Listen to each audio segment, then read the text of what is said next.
자랑이라고 하는 것은요, 사실입니다. 그렇지 않습니까? 근데 자랑을 하면 교만하다고 이야기를 하는 것은 늘 비교하는 대상이 있기 때문에 그렇습니다. 예를 들어서 우리 애가 1등 했어. 그건 사실입니다. 근데 1등 했다는 얘기를 2등 엄마나 3등 엄마가 들으면 화가 나죠. 그래서 나오는 게 왜 이렇게 자랑하고 교만한 거야. 자랑은 교만이라고 하는 단어와 통하는 것 같지만은 자랑은 사실이라고 하는 그 기반 위에 분명히 서 있습니다. 이 믿음으로 구원을 받는다, 이렇게 믿으면서 살아가는 신자들에게는 자랑이라고 하는 것이 별로 중요하지 않습니다. 하나님 앞에서. 그래서 겸손해야지 않은 싸움을 하게 되어 있는데, 행함으로 구원 얻는다 하는 사람들에게는 자랑이라고 하는 것이 굉장히 중요합니다. 그것은 사람들에게도 자기의 행함을 인정받아야 되는 거고, 또 종교적으로는 신에게 자신이 얼만큼 행했는지에 대해서 인정을 받아야 되는 것이기 때문에 너무너무나 중요합니다. 그러므로 행함의 교리를 가지고 있었던 사람들은 신에게 기도하게 될 때에 자신이 어떻게 살았는지에 대해서 열매를 빼놓지 않고 꼭 기도를 했습니다.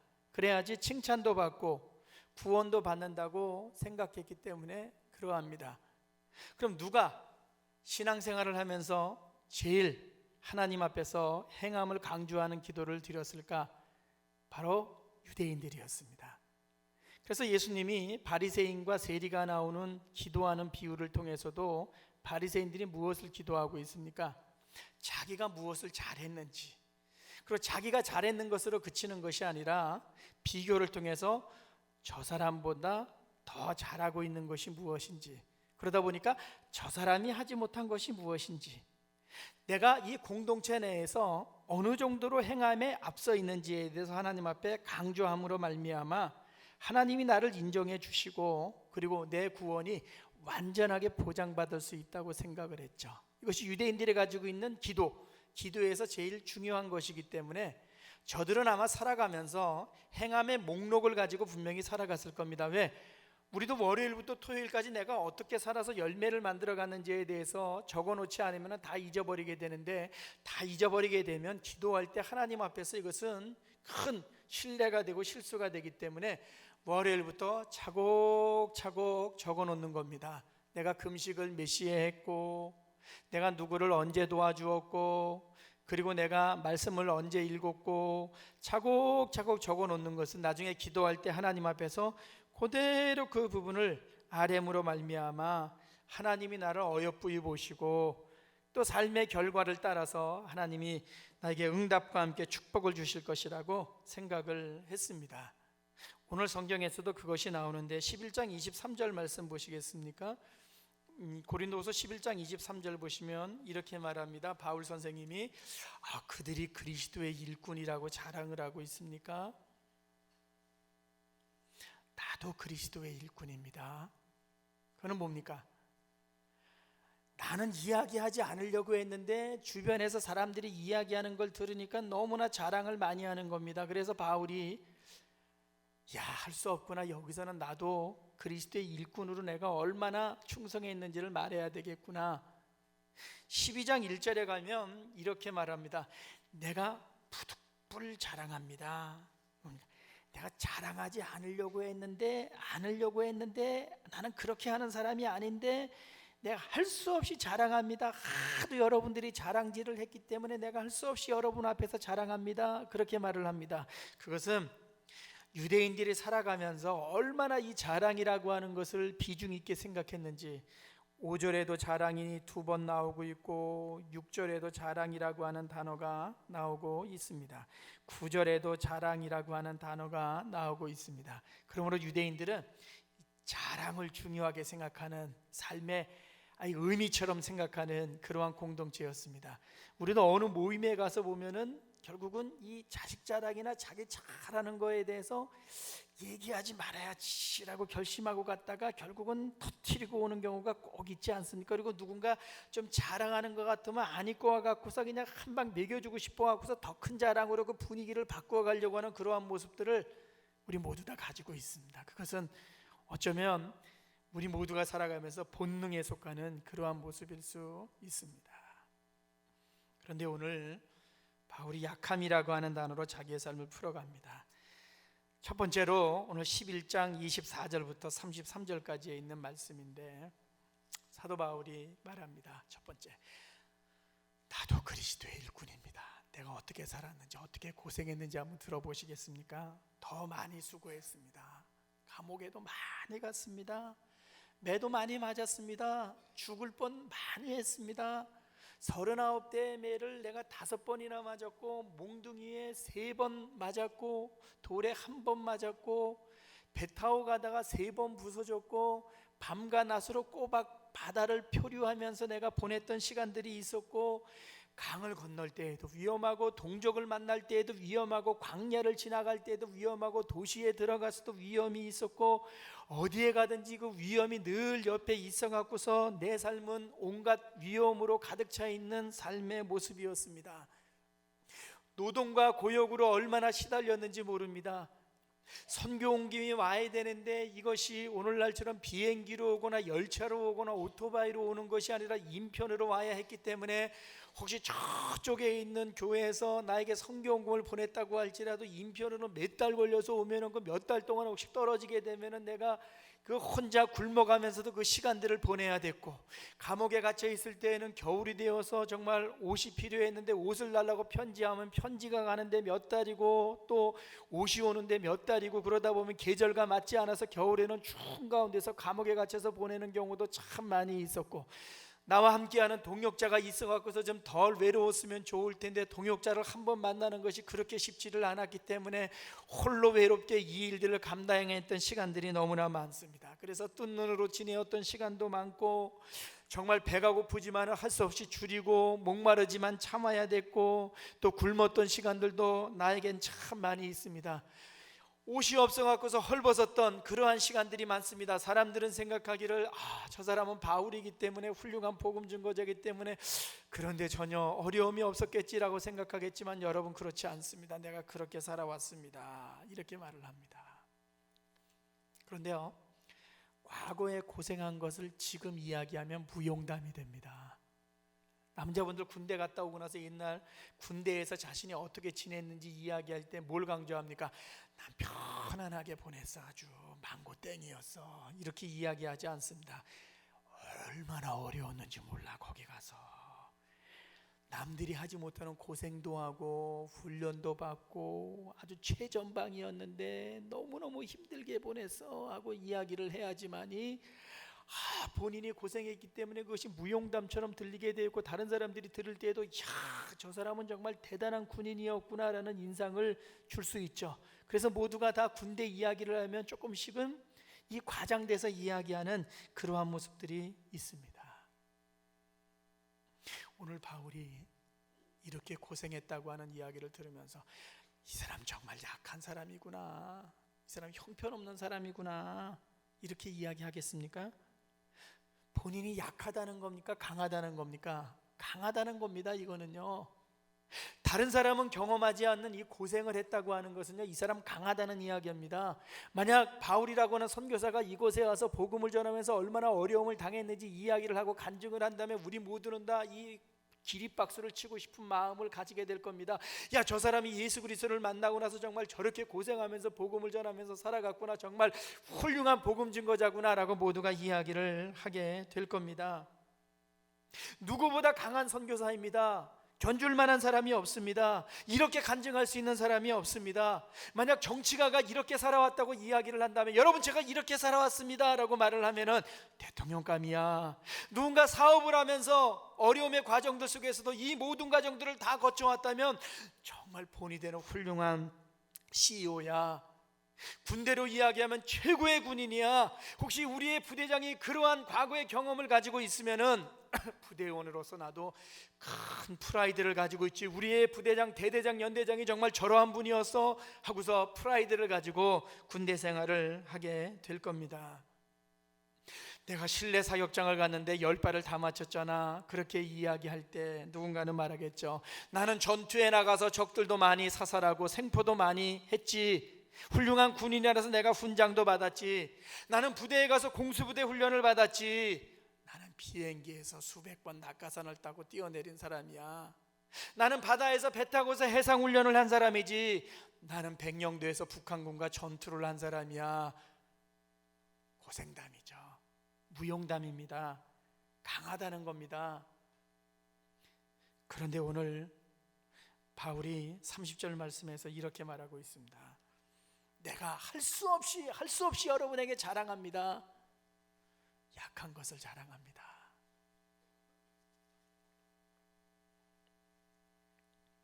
사람들은 바울의 이야기를 듣고 나서 저 사람은 훌륭한 군인이야. 저 사람 훌륭한 대통령감이야. 저 사람 훌륭한 CEO감이야.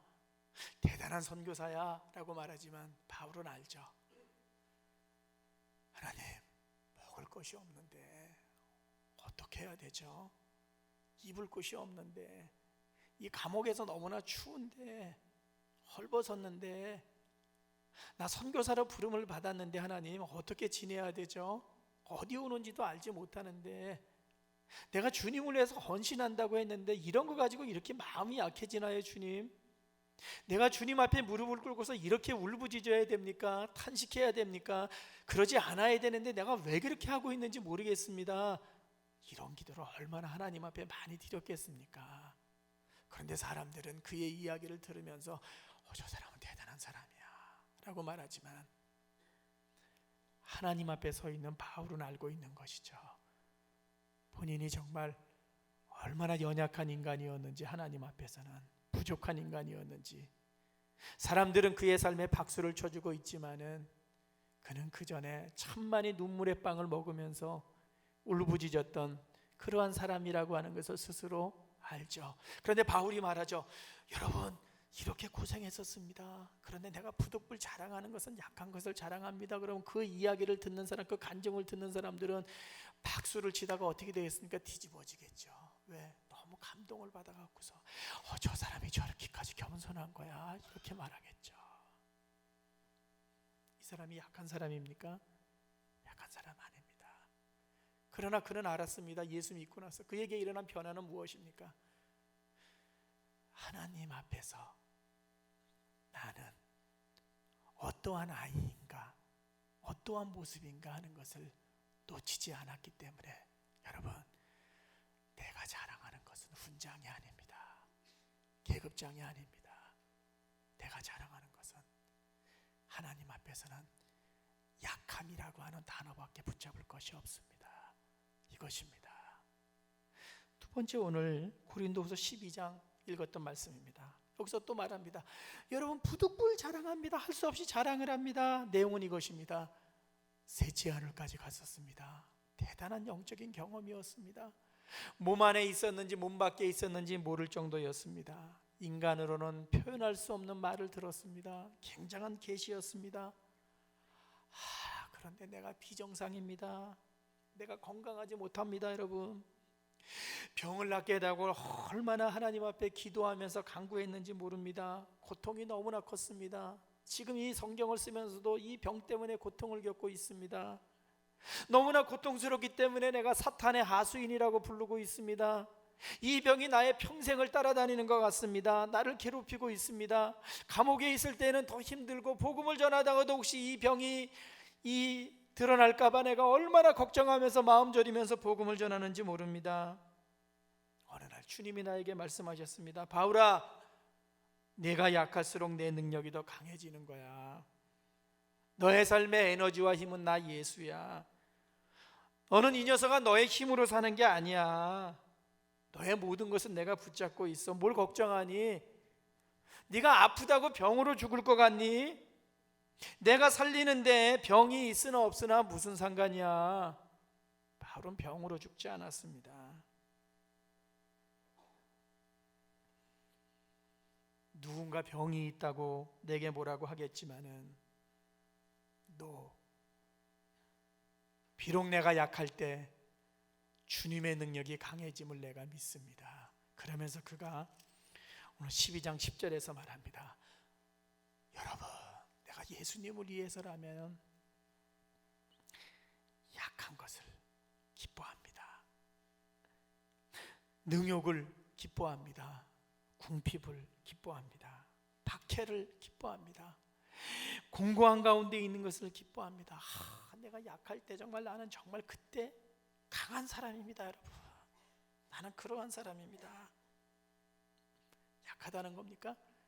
정말 강한 사람이라고 하는 거 아니겠습니까? 그가 말하는 겁니다. 예수님의 능력이 나만큼 크게 머무는 사람이 어디 있는가? 내가 가지고 있는 능력과 힘은 세상이 주는 능력과 힘이 아니지, 예수님이 주시는 능력과 힘이지. 내가 지금 나와서 예배하고 있는데 내 모든 능력의 원천은 나에게서 나오는 건가? 나의 배움이나 나의 혈통이나 나의 돈이나 나의 자산에서 나오는 건가? 아니지. 나는 예수 믿고 달라졌지. 세상 사람들은 나를 보고 강하다고 말하겠지만은, 그러나 예수 그리스도 앞에서는 내가 자랑할 수 있는 것이 뭔가? 이 약함 아닌가? 이 약함 때문에 나는 정말로 강한 것이 아닌가? 나는 날마다 죽어. 내가 죽으면은 주님의 능력으로 사는 거 아니야.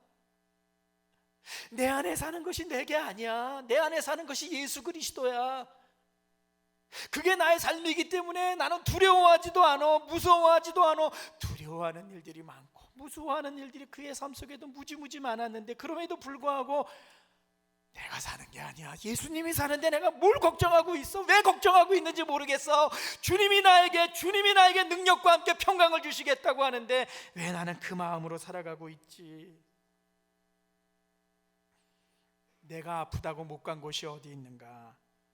나보다 먼 곳까지 가서 선교한 사람이 어디 있는가? 그래서 그가 말합니다.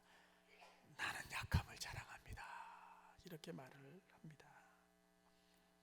여러분도 그렇지 않습니까? 여러분, 예수 믿고 변화된 게 무엇인가 한번 생각해 보시죠. 죄사함 받은 겁니다. 구원 받았습니다. 그 다음 뭡니까?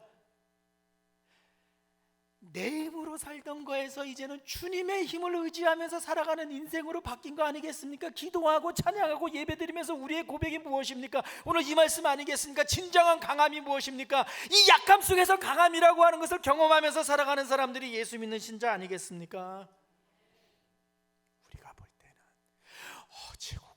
최고구나 하겠지만, 그는 주님 앞에서 고백하죠. 주님 앞에만 서면은 부족하고 연약하고 힘이 없고 아무것도 할 수 없는 인생이라고 하는 것을 내가 늘 발견하게 되면서 주님을 의지합니다. 많은 사람들이 그를 최고라고 지켜줄 때 그는 무릎 꿇고서 하나님 앞에, 말씀을 읽으면서 하나님 앞에, 복음을 전하면서 하나님 앞에, 주여, 주님의 힘으로 살아가는 인생인 것을 믿습니다. 이게 바울이 살아갔던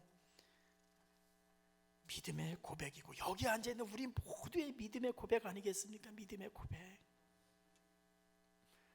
세 번째 빌립보서에서 말하죠. 빌립보 감옥에 갇혔을 때 썼습니다. 감옥에 갇혔는데 여러분, 너무나 담대합니다. 감옥에 갇혔는데 왜 이렇게 깊은지 모르겠습니다. 이걸 어떻게 표현해야 될까요? 이 마음을 어떻게 표현해야 되죠? 사는 것과 죽는 것을 표현했다고 이야기하면 이 감옥에 있는 내가 이렇게 성경을 쓴다고 여러분 나를 욕하시겠습니까? 그런데 이 마음을 어떻게 표현할 수가 없습니다. 죽어도 좋을 것 같습니다. 배고파도 좋을 것 같고, 얼만큼 많이 먹느냐 적게 먹느냐가 나에게는 더 이상 중요하지 않은 것처럼 느껴집니다. 무엇이 내 마음을 빼앗아가지도 못하는 이 마음의 상태를 내가 어떻게 여러분에게 표현할 수가 있겠습니까?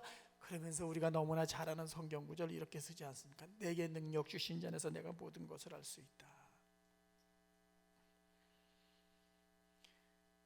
우리가 강한 것은 예수님이 내게 들어오셨기 때문이고, 지금도 계시고 앞으로도 계시기 때문에 그러한 거 아니겠습니까? 세상에 어려운 일이 있습니다. 우리도 지금 어려운 가운데 있습니다. 일터의 어려움도 있습니다. 모든 어려움의 소식들이 참 많이 있습니다. 그 어려움의 소식들을 보면서 인간의 한계를 느끼게 될 때 주님이 말씀해 주시는 거죠. 약할 때 강한 거야. 이 말씀이야. 고린도후서의 말씀이야. 빌립보서의 말씀이야. 누군가는 감옥에 갇혀 있는 나를 동정하겠지만은, 또 몸은 감옥에 있지만은 나 전체는 마치 천국에 있는 것과 같은 이 마음을 내가 어떻게 해야지 여러분에게 보여줄 수 있습니까? 이게 바울이 예수 그리스도 안에서 살아갔던 삶의 자세죠. 마음의 사용 선고를 받은 것과 같은 어려움이 있을 때 그는 구해 주실 줄 믿습니다. 낙심과 절망의 상황이 있을 때 질그릇인 내가 이 보배를 가졌기 때문에 어디로 가야 할지 모르는 인생의 길에서는 하나님이 나의 길을 인도해 주심을 내가 믿고 주님께 맡깁니다. 정말 주님만 자랑합니다. 내가 예수 안에 있는 것이 얼마나 좋은지 모릅니다.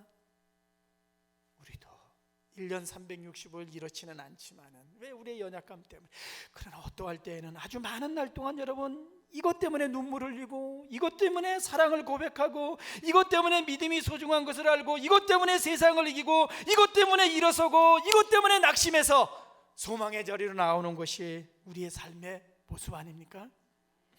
어려우면 단순해집니다. 죽음의 문턱까지 갔다 온 사람은 그 단순함이 무엇인지 압니다. 사선을 넘나들었던 군인은 무엇을 해야 될지 압니다. 100% 주님께 맡긴다고 하는 것이 무엇인지 압니다. 제일 어려울 때는 둘 중에 하나입니다. 나를 의지할 것인가, 예수님을 의지할 것인가, 내가 계속 걱정할 것인가, 주님께 맡길 것인가. 우리는 지금 이 땅에서나 교회 안에서나 삶의 자리에서 어느 때 기뻐해야 되는 건가? 지금 이 기쁨을 유지해야 되는 겁니다. 지금 이 담대함을 유지해야 되는 겁니다. 지금 하나님의 함께 하심을 경험해야 되는 겁니다. 지금 예수님의 능력을 경험해야 되는 겁니다. 모두가 어렵다고 하는 지금, 모두가 다 낙심하고 있는 지금, 모두가 다 힘들다고 하는 지금이야말로 주님의 힘과 능력이 우리에게 필요한 때 아니겠습니까? 여러분, 이거 놓치고 살아가면 안 되는 거 아니겠습니까? 예수 믿으면서 지금 힘들어하는 지금이야말로 주님의 이 말씀이 우리에게 필요하지 않겠습니까? 우리는 약하지 않습니다. 우리는 부족하지 않습니다. 예수 그리스도 안에 있기 때문에 그렇습니다. 그래서 오늘 이 아침에 예배하면서도 고백합니다. 주님이 100입니다. 이 고백 가지고 한 주간 승리하는 하나님의 사람들 되기를 예수님 이름으로 축원합니다. 기도하겠습니다.